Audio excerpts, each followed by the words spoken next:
Good morning students. Last video में हमने income statement में ट्रेडिंग अकाउंट, पीएल अकाउंट की स्टडी की थी। नेक्स्ट जो हमारा फाइनेंशियल स्टेटमेंट है, जिसको हम फाइनल अकाउंट भी बोलते हैं, जो एंड ऑफ द ईयर बनते हैं, उसमें आपके हैं बैलेंस शीट। बैलेंस शीट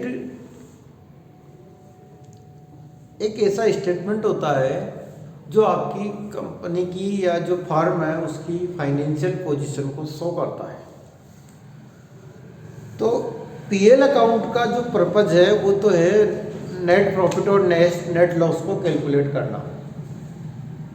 लेकिन एक बिजनेसमैन का ये भी जानना बहुत ज़रूरी है कि अपनी स्थिति क्या है, हमारी फर्म की स्थिति क्या है, फाइनेंशियल पोजीशन कैसी है, असेट्स एंड लायबिलिटीज कैसी है। तो उसको शो करने के लिए बैलेंस शीट बनाना पड़ता है। तो after ascertaining the net profit और loss of the business enterprises, the businessman would also like to know the exact financial position of each business.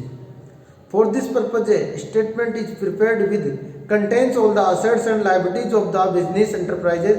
The statement so prepared is called a balance sheet because it is a sheet of balance of ledger accounts which are still open after the transfer of all nominal accounts to the trading and PL account. Balances of all the personal and real accounts are grouped as assets and liabilities. Liabilities are shown on the left hand side of the balance sheet and assets on the right hand side. बेटा आपका balance sheet का format आपको board पे दिखाई दे रहा है। इसमें आप देखिए असेट्स हम राइट साइड लिखा है और लायबिलिटीज हमने लेफ्ट साइड लिखा है। तो हमने अकाउंटिंग इक्वेशन पढ़ी थी, असेट्स बराबर लायबिलिटीज प्लस कैपिटल। तो अकाउंटिंग इक्वेशन जो है ना, असेट्स बराबर लायबिलिटीज प्लस कैपिटल, वही बैलेंस शीट है एक तरह से। बैलेंस शीट का फॉर्मेट जो बनाएंगे उसमें देखो बैलेंस शीट ऑफ किसकी बना रहे हैं उसका नाम लिखना है, एज ऑन कब बना रहे हैं, क्योंकि एंड ऑफ द ईयर बनाएंगे तो लास्ट डेट जो भी होगी वो लिख देंगे। इसको दो पार्ट में डिवाइड करके अकाउंट के फॉर्मेट में बनाएंगे, लेकिन अकाउंट नहीं होता है, इसमें डेबिट क्रेडिट का यूज नहीं करना है, टू बाई का यूज नहीं करना है, बल्कि डायरेक्ट क्या लिखना है, लायबिलिटीज अमाउंट, असेट्स अमाउंट। अब असेट्स पे देखो बेटा, कुछ एक्सपर्ट्स तो कहते हैं कि साहब इसको फिक्स असेट्स पहले लिखो फिर करंट असेट्स लिखो, और कुछ कहते हैं कि नहीं पहले करंट असेट्स लिखो फिर फिक्स असेट्स लिखो। तो हम कैसे भी लिख सकते हैं, असेट्स लिखनी है, ठीक है। लेकिन बेटा जो असेट्स है, क्योंकि हमारा बैलेंस शीट जो नॉर्मल फॉर्म है, सोल प्रोप्राइटरशिप में, इसमें कोई फॉर्मेट नहीं है, लेकिन जो कंपनी है उसमें फॉर्मेट दे रखा है शेड्यूल 6 के अकॉर्डिंग। तो बाद में देखेंगे हम, कंपनी नेक्स्ट ईयर में हमारे 12th में है तो वहाँ हम देखेंगे। अभी हम केवल ये देखना है बेटा कि बैलेंस शीट बनाने में असेट्स का यूज करना। तो असेट्स में मैं आपको बता दूं, करंट असेट्स वो होती है जो 1 ईयर के अंदर चेंज हो सकती है, जिन बदलती रहती है जो। तो उसमें डेटर है जैसे हमारे, जिससे लेना है हमें पैसा, बीआर है बिल्स रिसीवेबल, प्रीपेड एक्सपेंसेस जो हमने एडवांस पेड कर दिया, कैश बैंक बैलेंस है, ये सारे हमारे करंट असेट्स होते हैं। स्टॉक है, ठीक है।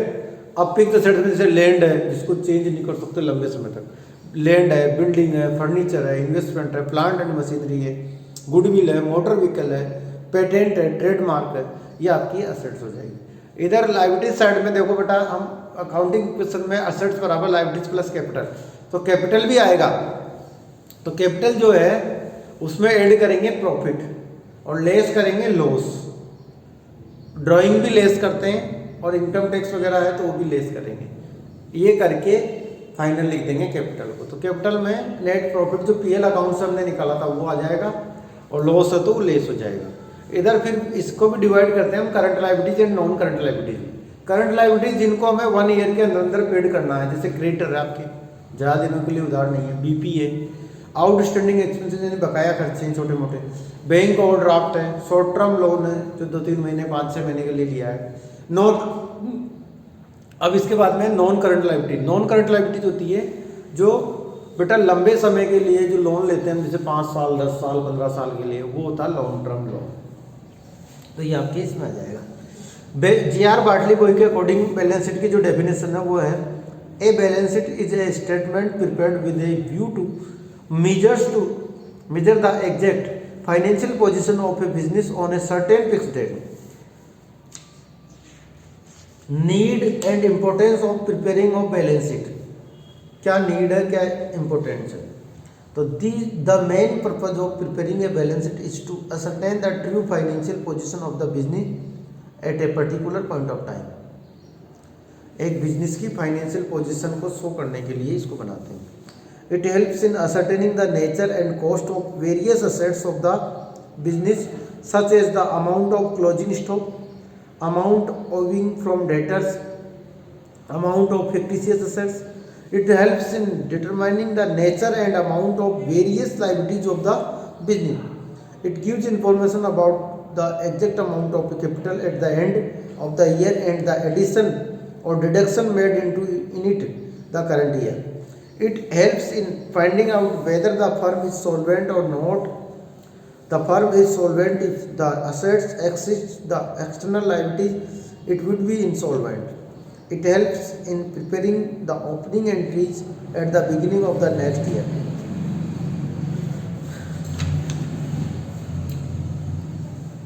ये आपके बैलेंस शीट का फॉर्मेट हो गया। बैलेंस शीट के फॉर्मेट में के बाद में अब देखो बैलेंस शीट के फॉर्मेट में current asset, non current assets होंगे, लिक्विड असेट्स, फिक्टिशियस असेट्स। जो असेट्स होती है लेकिन उनका फ्यूचर में कोई बेनिफिट नहीं मिलता, तो असेट ही नहीं है, मतलब असेट साइड दिखाते हैं, उनको शो करते हैं। वेस्टिंग असेट्स जैसे ऑयल वेल्स है, माइंस है, इनका बेटा लीज होती है एक सर्टेन टाइम के लिए, तो सर्टेन पीरियड के लिए लीज होती है 5 साल 10 साल के लिए।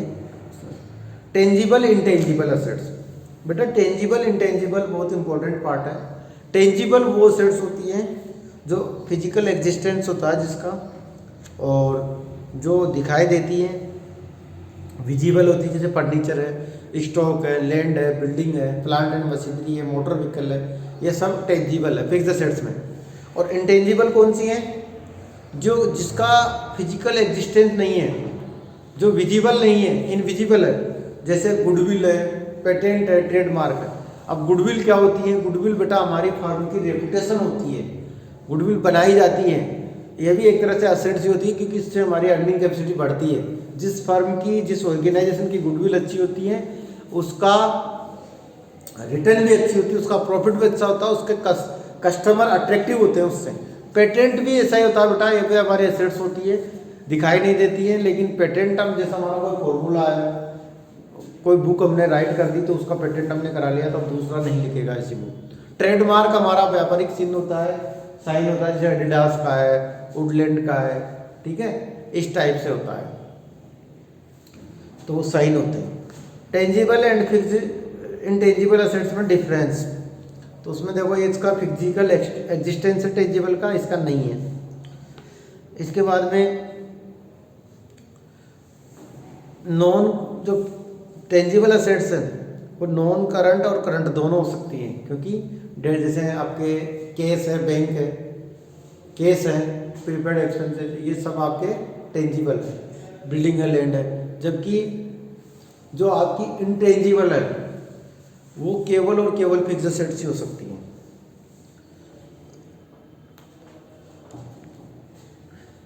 टेंजिबल असेट्स डेफिनेशन जो है ना, टेंजिबल असेट्स पे लगता है, इंटेंजिबल पे नहीं लगता है। इंटेंजिबल को तो अमोर्टाइज किया जाता है, यानी रिटर्न ऑफ किया जाता है। जो हम लोन उधार लेते हैं तो गिरवी के रूप में केवल टेंजिबल असेट्स को ही रख सकते हैं, इनको नहीं रख सकते इंटेंजिबल को। टेंजिबल असेट्स में भी lost due to fire, fire से आपकी टेंजिबल असेट्स लॉस, फाइल की वजह से आपकी टेंजिबल असेट्स लॉस हो सकती है, लेकिन इंटेंजिबल असेट्स नहीं लॉस्ट हो सकती है। Difference between trial balance and balance sheet, trial balance and balance sheet में डिफरेंस। तो ट्रायल बैलेंस बेटा अर्थमेटिकल एक्यूरेसी के लिए बनाते हैं, जबकि balance sheet assets financial position को शो करने के लिए बनाते हैं। It is not possible to information about net profit और नेट लॉस। ट्रायल बैलेंस से हम नेट प्रॉफिट और नेट लॉस नहीं निकाल सकते, जबकि बैलेंस शीट से हम कभी कैपिटल लिखते हैं तो कैपिटल में नेट लॉस नेट प्रॉफिट निकाल सकते हैं। ट्रायल बैलेंस बनाना जरूरी नहीं है, लेकिन इसको बनाना, बैलेंस शीट को बनाना नेसेसरी है, क्योंकि डबल एंट्री सिस्टम का पार्ट होता है, फाइनल अकाउंट का मेन पार्ट ही बैलेंस शीट ही है। ट्रायल बैलेंस में डेबिट और क्रेडिट साइड के 2 कॉलम बनाते हैं, जबकि इसमें ऐसा नहीं होता। डेबिट साइड क्रेडिट साइड के कॉलम नहीं बनते, बल्कि एसेट्स एंड लायबिलिटीज में डिवाइड होता है। ट्रायल बैलेंस हम कभी भी बना सकते हैं जब हमें ज़रूरत हो, लेकिन बैलेंस शीट ज़्यादातर लास्ट में ही बनती है। ट्रायल बैलेंस में हम पर्सनल, रियल, नॉमिनल तीनों अकाउंट्स लिखते हैं, जबकि बैलेंस शीट में केवल पर्सनल और रियल अकाउंट ही आते हैं। ट्रायल बैलेंस में क्लोजिंग स्टॉक को नहीं लिखते हैं, जबकि बैलेंस शीट में क्लोजिंग स्टॉक को लिखा जाता है। ट्रायल बैलेंस बिना एडजस्टमेंट के बनाई जा सकती हैं, जबकि बैलेंस शीट जो है बिना एडजस्टमेंट के नहीं बनाई जा सकती। ट्रायल बैलेंस को हम कोर्ट में एविडेंस के रूप में पेश नहीं कर सकते, जबकि बैलेंस शीट को हम कर सकते हैं, करते ही हैं। जैसे इनकम टैक्स वाले हैं, जीएसटी वाले हैं, तो बैलेंस शीट ही मांगते हैं हमारे। अब कुछ पॉइंट्स हैं बेटा, following points should be noted for preparing final accounts. Final accounts बनाने के लिए कुछ पॉइंट्स हैं। If A trial balance is not given in the question, अगर बेटा आपके क्वेश्चन में ट्रायल बैलेंस नहीं दिया हुआ है, तो सबसे पहले हम ट्रायल बैलेंस बनाएंगे। क्या बनाएंगे? ट्रायल बैलेंस बनाएंगे। अगर ट्रायल बैलेंस में डिफरेंस आता है सस्पेंस अकाउंट का, तो उसको हम सस्पेंस अकाउंट ओपन कर लेंगे। अगर डेबिट में डिफरेंस आ रहा है तो सस्पेंस अकाउंट डेबिट में लिख देंगे, और क्रेडिट में डिफरेंस आ रहा है तो क्रेडिट में लिख देंगे। अगर सस्पेंस अकाउंट डेबिट लिखा है आपने, तो उसको असेट साइड लिखना है, क्योंकि जितनी भी एसेट्स होती है वो डेबिट होती है। और अगर सीआर साइड लिखा है सस्पेंस, तो आपको लायबिलिटी साइड लिखना है सस्पेंस को। सेकंड है, अगर बैलेंस शीट ट्रायल बैलेंस आपको दे रखी है या नहीं दे रखी थी, बना ली आपने, उसके अलावा कोई एडजस्टमेंट दे रखे नीचे, अदर इन्फॉर्मेशन है, तो उनका एडजस्टमेंट करना है। और एडजस्टमेंट का मतलब ये है कि 2 जगह एंट्री करनी होती है कम से कम, मिनिमम 2 प्लेस पे। ट्रायल बैलेंस के जो डेबिट साइड के आइटम है, वो सारे या तो ट्रेडिंग पीएल में डेबिट में आएंगे, उनके नॉमिनल अकाउंट तो, और रियल और पर्सनल अकाउंट का जो बैलेंस है वो असेट साइड आएगा डेबिट साइड के तो। और ट्रायल बैलेंस के क्रेडिट साइड के जो है नॉमिनल अकाउंट तो ट्रेडिंग और पीएल में क्रेडिट साइड आएंगे, और रियल और पर्सनल जो है उसका जो बैलेंस है वो बैलेंस शीट में लायबिलिटी साइड आएंगे। जितने भी नॉमिनल अकाउंट है सब ट्रेडिंग पीएल में आ जाएंगे, और पर्सनल और रियल का बैलेंस है वो बैलेंस शीट में आएगा। देखो बेटा, कुछ एक्सपेंसेस होते हैं जैसे रेंट है, लाइटिंग है, इनको विदाउट इन्फॉर्मेशन हम पीएल में लिखेंगे, और अगर इनके आगे जैसे फैक्ट्री रेंट है, फैक्ट्री लाइटिंग है, तो फिर ये डायरेक्ट एक्सपेंसेस हो गए, तो ये ट्रेडिंग में आएंगे। इसके अलावा बेटा जैसे डिस्काउंट है, केवल डिस्काउंट लिखा हुआ है तो अब इसको रिसीव्ड मानेंगे या अलाउड मानेंगे? केवल कमीशन लिखा हुआ है तो इसको रिसीव्ड मानेंगे या एक्सपेंसेस मानेंगे? तो इनको अगर बेटा आगे कोई इन्फॉर्मेशन नहीं है तो हम इनको क्या मानेंगे?